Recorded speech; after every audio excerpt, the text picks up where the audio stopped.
brojeva,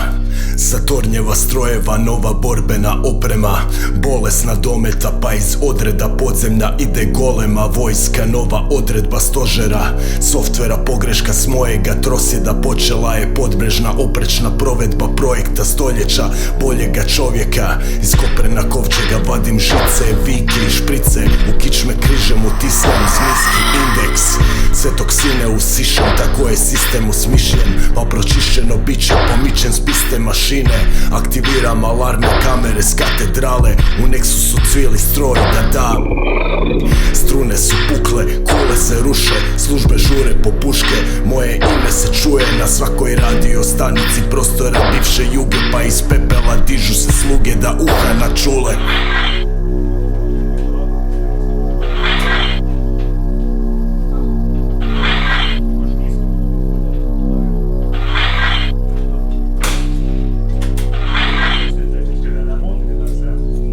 Čistim M34 u podrumu četvrti, peti puta slušam jedno te iste vijesti, a urlici česti na cesti me vraćaju svijesti, pa zavrtim knob na frekvenciji sjenki jer već je treća noć, nikog nema na vezi, manu meni je spremna na lov, sve od gladi i žeđi, svi propušteni sebi, al zato u vladi su rekli ne napuštaj dom.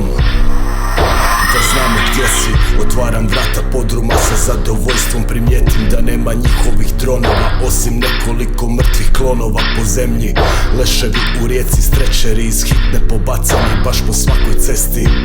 Zrak je težak, u daljini bljesak, krhotine polako padaju sa neba, na radiju zaškripi, još postoji veza, možda nije kasno, to još niko ne zna.